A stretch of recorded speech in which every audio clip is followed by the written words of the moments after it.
I think for a long time, people have been saying, oh, technology is going to disrupt work. And it has. I mean, you spend time, and I've spent time around a lot of folks in manufacturing. Technology and automation has been impacting that industry significantly. That's not new. But I think now this is hitting a scale and a speed that is going to change things. And now it's creeping into the knowledge work. Yeah. At a space that people are going, wait. So what does this mean for my job? And you're going like, actually a lot is going to be disrupted at a speed that I don't think most people were prepared for. Hi, and welcome to Helping People Perform, the podcast that gives you fascinating insights into those people whose chosen vocation is to help others perform at their best. From consultants to teachers, sports coaches to financial advisors, all of my guests share a passion for getting the most out of individuals, teams, and organisations. Enjoy the episode. Hi everybody, and welcome to another episode of the Helping People Perform podcast. Today I'm delighted to be joined by husband, father of 7, would you believe it, but also digital first people problem solver and chief learning officer, apologies, at ChenMed. Not only that, hosts his own podcast, the Learning Tech Talks podcast. I don't know how you find time for all of this, but you found time for this today. So welcome to the show, Christopher Lind. Yeah, well, thanks so much, Paul. I'm looking forward to it. Our chats have been fruitful up to this point, so I'm looking forward this time we actually get to record it, and hopefully somebody else will benefit from it. Exactly, and I'm sure there's some amazing stuff that you've got to share with us. Maybe just to start with, if you could tell us a little bit about yourself in terms of what's got you to where you are today. Oh, man, that's a big one. It's funny. What's got me where I am today, I would say, some of it has just been holding things with an open hand. I mean, early in my career, I think I had this real idea of like, this is how it's going to go. Right. And then, the saying, like, man plans, God laughs. That's kind of been my experience. It's like, this is what I'm going to do. And then it's like, well, it didn't quite go like that. So I guess I'll just see where things go next and be really open to exploring the possibilities. But have always been, I say I've been at the center of people, business, and tech. Right. And that's just really been my focus. And that's opened up lots of different opportunities that I never expected in my career. Yeah. And so what are some of the places you've worked at over the years, or some of the roles that you've had? So I, got my start in telecom, and then I worked in some small healthcare companies. But then the ones that people may recognize, I jumped from higher education.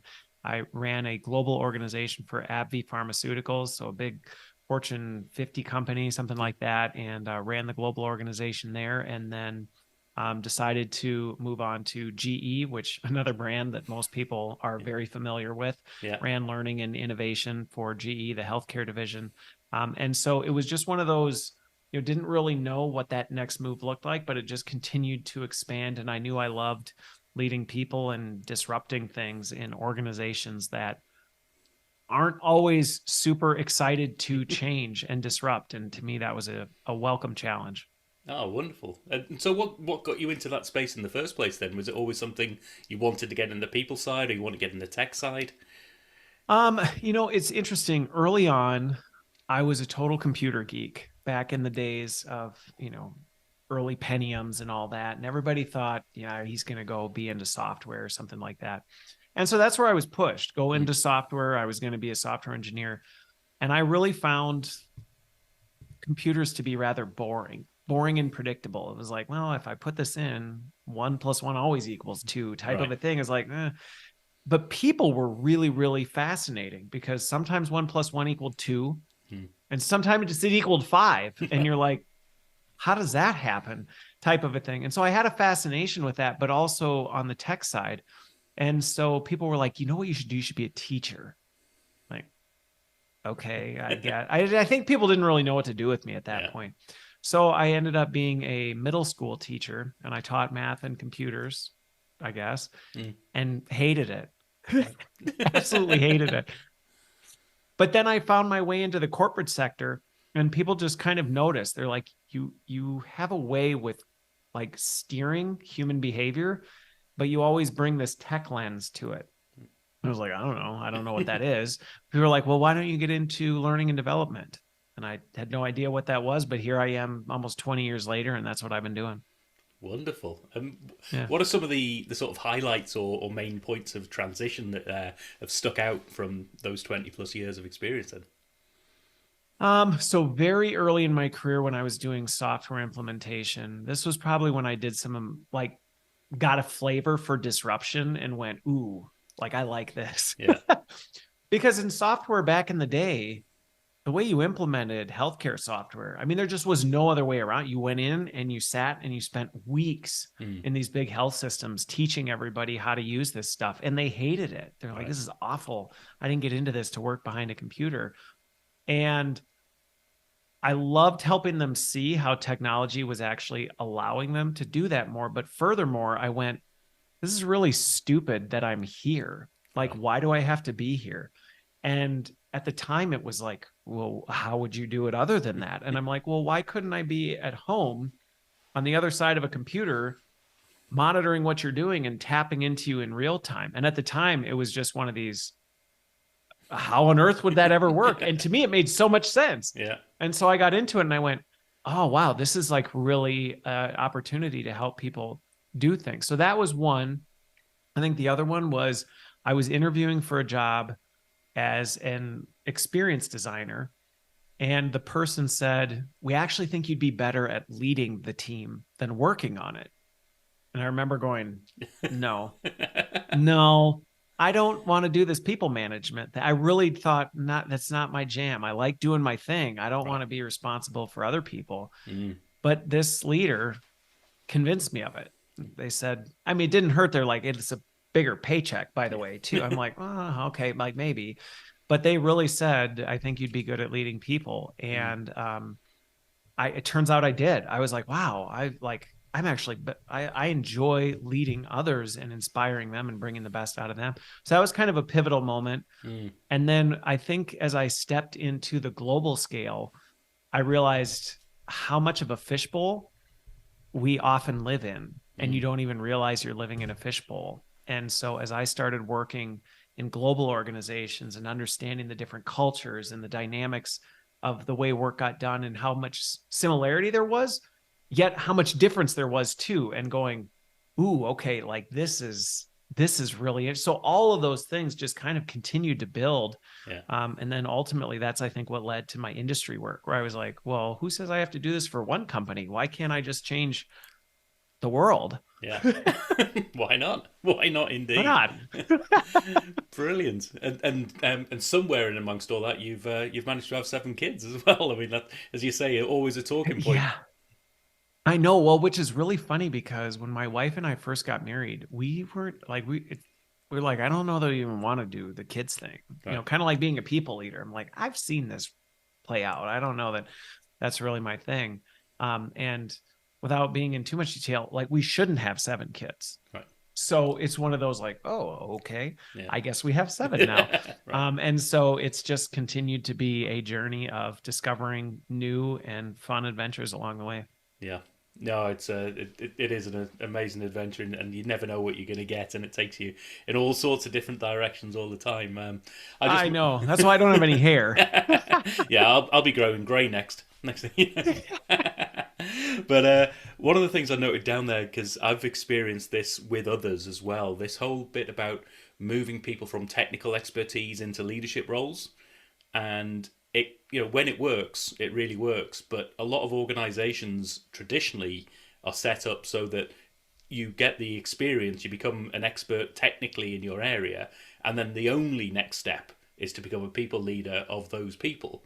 Yeah. What's your general thoughts in that space as to, is that the right way to go? No, it's a huge miss. It's a Right. huge miss. In fact, it's funny. I was on another podcast we were recording this morning that we dove. The whole thing was just on this topic. Right.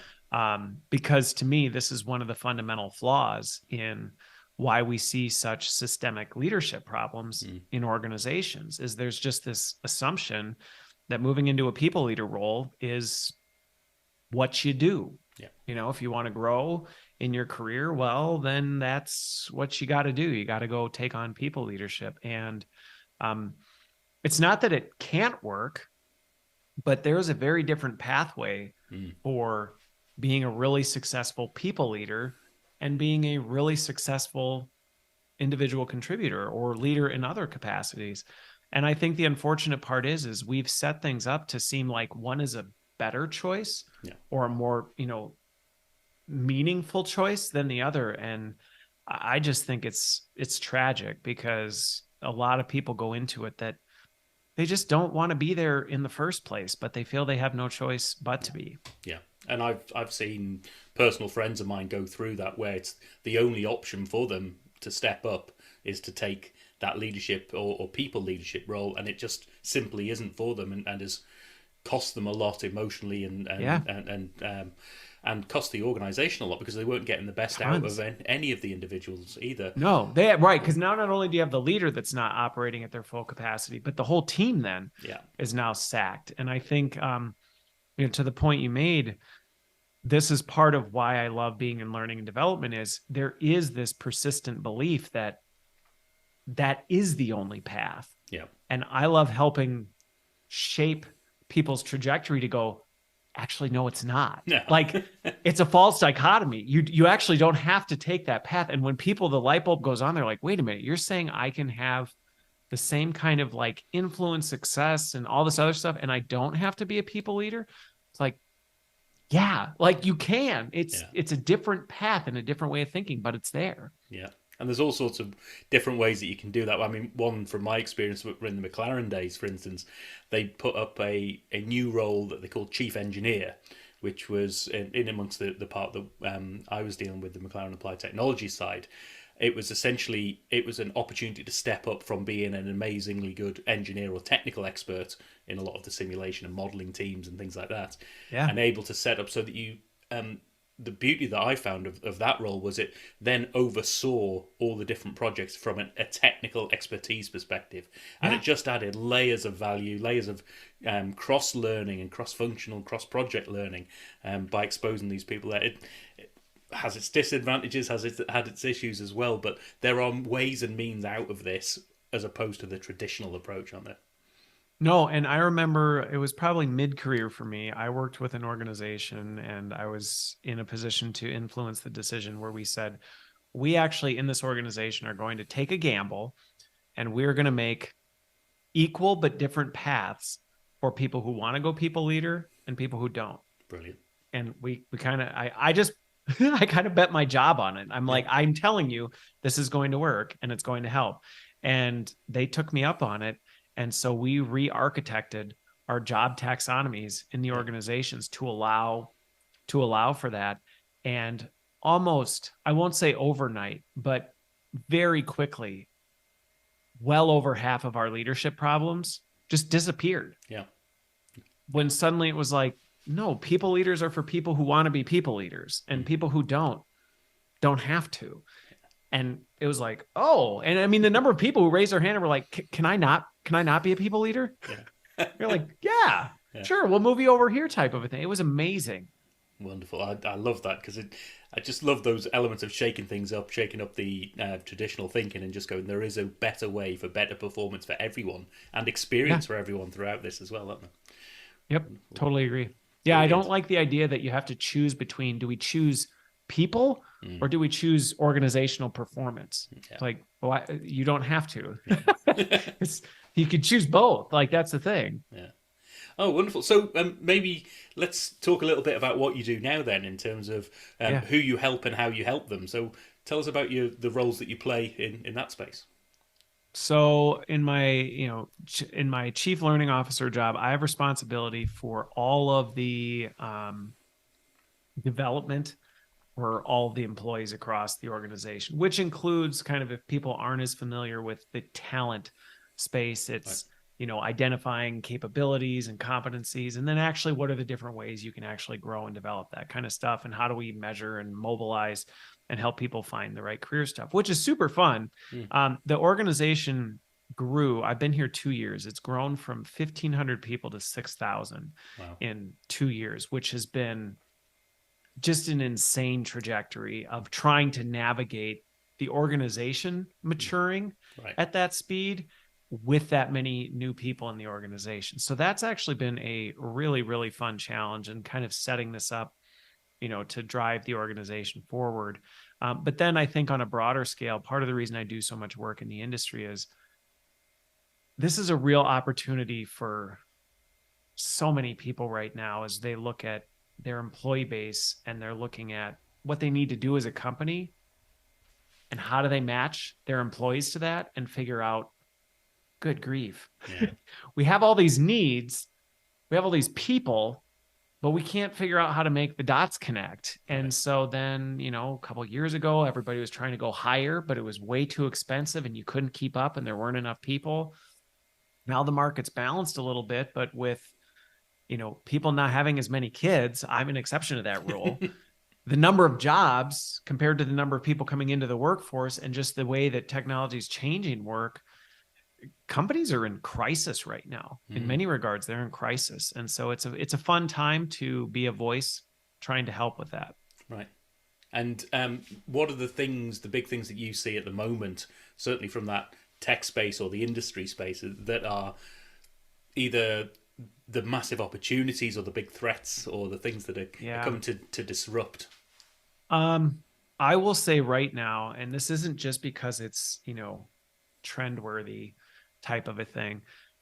Generative AI right now we're on the verge of something. Well, and so I've been involved in that space for several years now. So people are acting like, oh, this is such a new thing. It's like, well, it's actually not new. It's been building for a while, but now it's hit the main stage.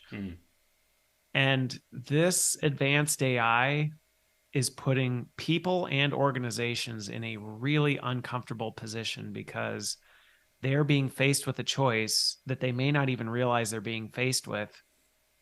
And the benefits or the consequences of that choice are significant right now. And I'm seeing a lot of people just charge down a path going, we'll just figure it out later.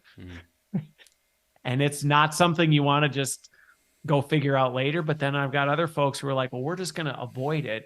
And it's like, don't do that either. Like, that's at your peril. I mean, it is serious right now. Yeah.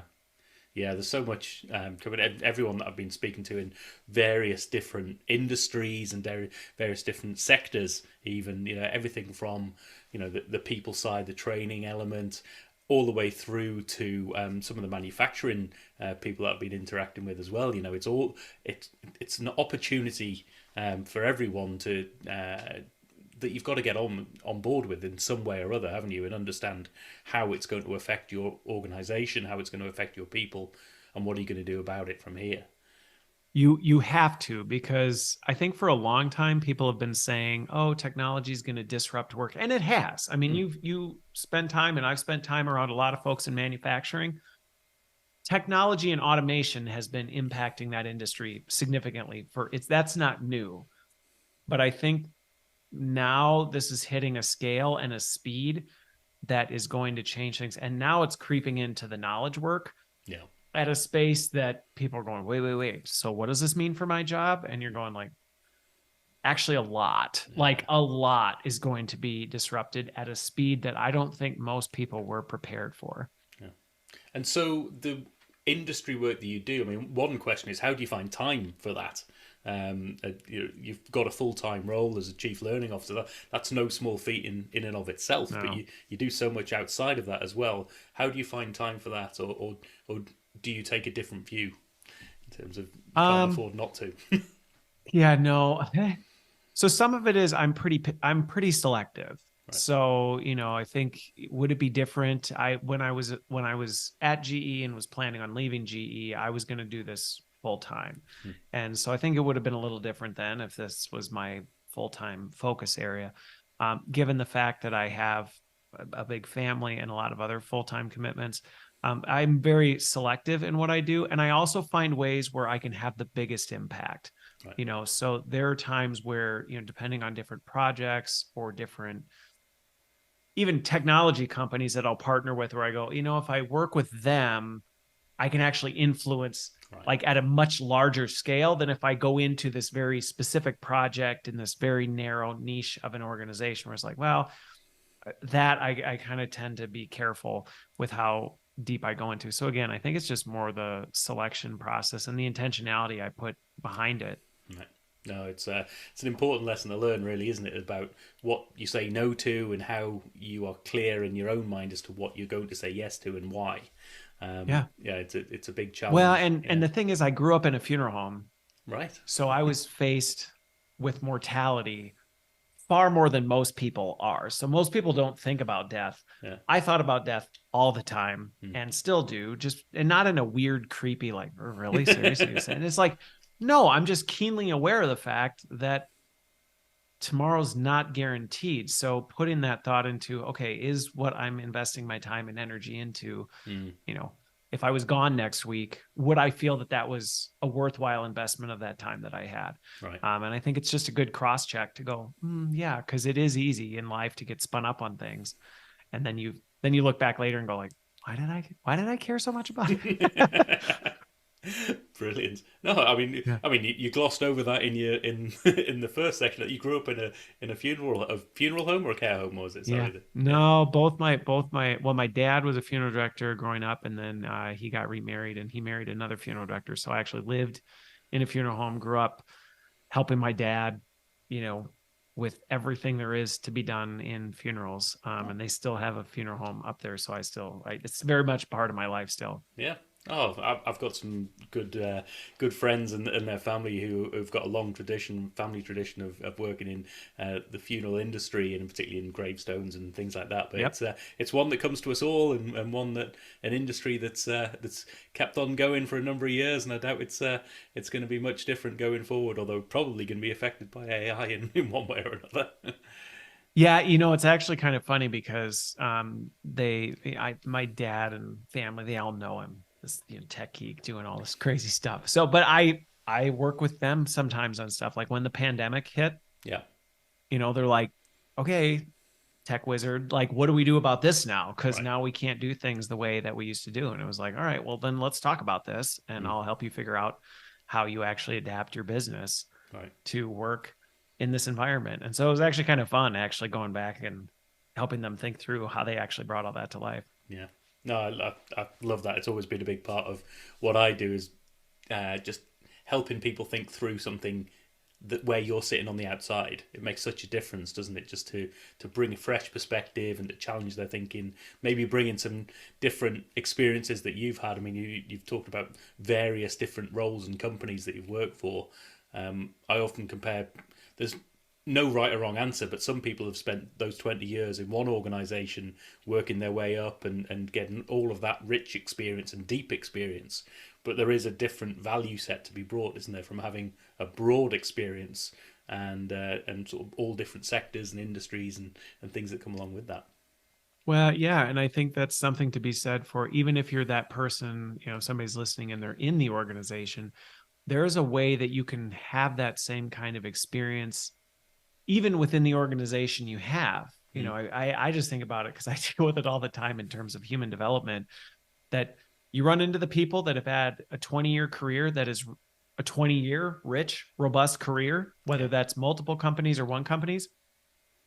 And then you talk to people who have a 20-year career and it's 1 year on repeat 20 times. Right. And there's a distinct difference in those people who really seize the opportunities that exist in whatever environment they're in. Yeah. Oh, wonderful. Question about you then. How do you help yourself perform? Where do you go to sharpen your own saw or to make sure you're performing at your best?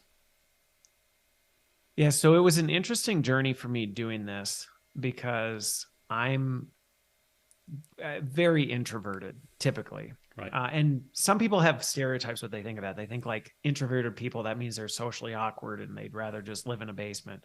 And extroverted people are, people you want to be around. For me, it was just more fatiguing. Right. So the idea of doing the traditional, I just remember having a mentor early in my career that was like, you have to do this. And they had this checklist. You have to do these things if you're going to be successful in a career. And I just remember looking at every item on the list going, no, there's just no way. Like I would want to just go to sleep and never wake up if I was literally trying to manage all of that. And so for me, it was looking at, and I spent time with him and others asking, like, what is it about that makes it effective? Right.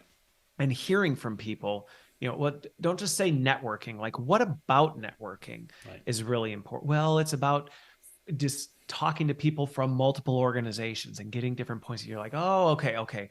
And some of these other things that were typical for career, well, development. Okay, so take a class. Okay, but why do you take a class? Oh, well, to expose yourself to different. Okay, and so I would just sit and deconstruct all of these different things and then go, at the core, what are the real behaviors that you need to do to demonstrate that? So even before we were going live, I shared with you, I set up virtual coffees with all my LinkedIn connections. Why? Because I want to get to know them on a personal level, and I want to keep myself sharp and hear what other people are doing and how they're staying ahead of things. It's how we ended up connecting, because I was connected to someone you knew. And I always ask, hey, is there anyone who what is really important to me that would be a good person for me to know, not to sell them anything, but literally just to build relationships with. And then wherever I saw gaps, I just fixed them myself. Right. So I was like, I wish I had a community of people that I just had on speed dial that I could pull together and do a think tank if I wanted to. Yeah. And I was looking for it for a long time and I could never find it. And so then I said, okay, fine, then I'm just going to make one. Right. And so I did. Like, well, I'll just build my own. So those have been really helpful. I actually use ChatGPT a lot for my own personal development, because I use it to challenge my own thinking. So I'll engage in dialogue with it and ask, like, what's a alternative perspective to this? Or how would somebody from this region of the world or with this kind of experience, how might they think about this topic, and what challenges might they see? And spend a lot of time just in deep thought. Yeah. Oh, and there's a couple of things, amazing stuff in there. One of them that stands out, because a couple of my other guests and friends and colleagues have done this as well, where they've been looking for a network, they've been looking for some form of connection or group, and they haven't been able to find it, and just go out and create it and make it yourself. It's someone has to. Those things don't exist because they just pop out of thin air. Somebody has always taken an effort to go ahead and make those things, and it's something that's open to all of us and becomes with the technology in particular that we have these days. It's a very easy it is so easy to do it. Yeah. Right. Like, I mean, the number of times I talk to people, they're like, I'm just waiting and looking for this, and it's like, so what's stopping you from doing it? Like, you can just reach out. Well, what if they say no? So then go ask somebody else. Like, I don't know, just keep trying. Yeah. And there's that wonderful view of experimentation in that world as well, isn't it? Maybe you might have one person turn up in the first month, and that becomes 2 or 3, and next thing you know, it might build, or it might fizzle out. But if you haven't tried it, you haven't tried something new, then it's never going to work, is it? Exactly. Brilliant. So a couple of sort of quicker questions now. Firstly, if you could help any, well, let's say individual, team, or organization with the skill set that you've got, who would you want that to be, and why? Oh, yeah. So if I were to, this is where I will be honest. I struggle with this one only because this was even one of the things I remember early in my career. People were like, what industry do you want to be with? Or what company would you work for if you could? And I remember always being like, I don't know that that's the right question for me to be asking. Right. For me, when I look at who I really love helping and who I want to target, it's those decision makers who have that responsibility for large groups of people who are hungry for change.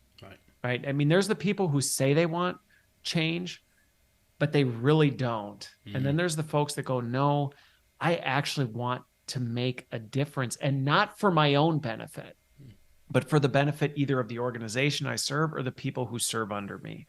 And that is, a lot of times who I end up gravitating towards, because I mean, even just in job interviews and things in the past, when I've interviewed, like there's times where I have conversations and I'm like, you actually don't want me. You're going to end up, not wanting to continue working with me because I don't think you're at that point in your journey. And that's not a knock. It's just, you're not there yet. You haven't quite reached the point where you go, no, I actually need to make a difference for others. Yeah. Oh, wonderful. I was talking to somebody the other day about interviewing and how, particularly in your early start part of your career, it's almost like I've got to say the right things in order, and do the right things in order to get the job, and it's all about getting the job. Yeah. And I don't know when the sort of switch hit for me, but it's taking the fact that, as an interview, you're at least 50% of that interview, and you're interviewing Yeah. the organization. Is it the right fit for you? Are they the right people? Is there the opportunity there that you want for you to move your career ahead with? And if they haven't, Yep. even if the pay's great and the hours and all that sort of stuff seems great, if it's not the right fit, the ability to say, this isn't for me, thanks, but even if you're offering me the role, thanks but no thanks. It's Yep. a powerful thing in your own mind, if nothing else, to be able to say, I know why I did that, Yep. and that helps me grow and move forward in my Yeah. career anyway. Well, and I think the other thing with that, that I would further refine to even the original question is, like, if you look at the landscape of things, I've been doing some work with a couple companies on analytics in the industry right now. Like, there are a few industries that are on the verge of significant disruption. So Right. going back to like where I'm trying to laser target right now is in some of these industries that are extremely vulnerable right now. Right. I have a heart for the vulnerable. And there are some that they're ripe for the pickings. And why I get so concerned about that is when people are vulnerable and in a tough spot, a lot of times the decisions they make aren't in the best interest of people. Right. I don't fault. It's just one of those, you're in a Mm-hmm. unstable place and you're just grabbing at whatever you can. And a lot of times it's this mindset of every man for himself. I'm going to step on whoever I need to survive. Right. And I hate that because I've seen it absolutely destroy people's lives. Mm. And going back to what we said earlier in the conversation, it doesn't have to be that way. Mm. And so when I see these organizations that are like on the verge of, oh no, this is coming, and they can sense it, that's like the perfect time to come in and say, so let's think differently so that you don't have to make trade-offs that you're going to regret in a few years. Brilliant. And I'm going to flip the question on its head a little bit in terms of if you were able to sit down, have a cup of coffee, have a drink, have a meal with somebody, and it could be an individual, it could be a team, in order for you to learn and in order for you to just absorb the wisdom and up your own game, who would you want that to be? So there's the cliche answer that I'll give, and then I'll give a modern one if we want, right? Like, I would absolutely love to sit down with Jesus of Nazareth and just pick his brain. Like, I just look at human history at that time of the Roman Empire and what was going on, and some of just the craziness of like, wait, you asked people to do what? Like, in the midst of this?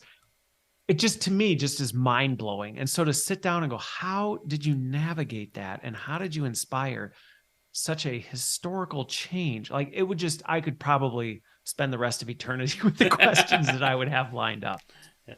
In a completely different league, though, like on a much smaller scale, I guess, if you compare it to Jesus of Nazareth, I was watching a thing, and I've always been fascinated with Bill Gates. I just really have always been fascinated with him as an individual. Some of the decisions he makes, the way he looks at the world, the way he sees, some of the different things, and where he makes his investments and how he manages things. It's just, the guy is clearly brilliant. Yeah. And he's someone that I could just, and yet at the same time, he'll sit down and eat like a burger from a fast food, right? So this almost paradox of more wealth than most people can imagine in their life, yet also so just strangely practical and neighborly in some ways. And some of the experiences he's had, I would pick his brain for quite some time as well. Yeah. I'm sure that would be a great conversation. I'm sure he'd have a lot to learn himself there. but Well, and I just even think, right, he was one of those people that saw the tech yeah, where others, they didn't. Yeah. They just kind of like, I don't know about this. And he went, no, I see yeah, exactly that. And yeah. wonderful. And Yeah, I love the fact with Bill Gates in particular, but a lot of people are it's just how do you manage your time when you are looking at things that at that scale, and Right. often in that level of detail as well. Involved in things in a big way. It's like how do you do that without just being completely awash with spending 23 hours Right. a day How do you just decide what to yeah say no to? yeah And how do you say know what to say yes to? And mm, yeah. yeah. Wonderful. So, if people want to get in contact with you, if people want to find out more, if people want to listen to your podcast and things like that, tell us a little bit more about how people can get in touch or find out more about Sure. you. So anybody who follows my work, I spend a lot of time on LinkedIn. Right. So I am very active on LinkedIn, post a lot of stuff, a lot of my research, and the research I'm involved with is shared through that. So a lot of people are connected to me through that. I also have started doing a lot more with my YouTube channel just because LinkedIn's not necessarily designed for long form content. Yeah. It works for some things and it's great for that. It's not great for long, deep, thoughtful Mm. conversations. And so YouTube is where I put a lot more of that content. And then again, a lot of people reach out to me through my website. They'll find me through Learning Sharks. And again, my podcast, Learning Tech Talks, gets into really the intersection of people, business, and tech. And that's, I use my learning principles, they're not mine, but the way I kind of model learning, which is let's just put it where people want to be. So it streams live. Yeah. People can watch it live, but then it also, if you listen to it, you can listen to it where any podcast is. You can watch it on YouTube. You can kind of go in whatever fashion that tickles your fancy. I think that's still a thing. Wonderful. I'll make sure all of those links are in play, and I'm not sure when the timing's going to work in terms of release of this podcast and or the release of your upcoming book, I believe. Oh, look at that. See, I told you backstage. I always am uncomfortable with the plug part, but yes. So I swore I was never going to write a book. Yeah. And then I woke up in the middle of the night one night and I went, I have to write a book. I know what it's about. It all came. And so I spent a good chunk of last year writing the book, and now it's in the process of being published, which anybody who's considering writing a book, let me just tell you, writing the book is probably the easiest part. Yeah. And so, yes, but it'll be out here likely sometime this year. It's called Relentless Intention, which gets back to the question of how do you accomplish all the different things that you do? How do you manage that? And that's my kind of 2-word answer to anybody who asks. Wonderful. Oh, I can't wait for that to come out. I'll be checking that out myself, and depending on when the time is of this, we'll either be giving links directly to the book, or we'll let you know where to look out for future release dates and things like that. But I know you were not so willing to plug it yourself, so I thought I'm going to do this for you and make sure the good word gets out there. You're too kind, Paul. Great stuff. So, Christopher, I mean, we could talk for hours. I'm sure there's some amazing stuff that you're doing, and your expertise and your passion for what you do really comes through. So thanks so much for being a guest today. Yeah. Well, thank you so much for having me. It was an absolute pleasure spending some more time with you. Superb. Thanks now. Thanks for listening to today's episode. If you liked what you heard, then please give the podcast a rate, review, and share. I'm Paul Teasdale, and from sausage making to banking, oil and gas to Formula One, I help people perform. If you'd like to find out more and have a conversation, contact me via helpingpeopleperform.com.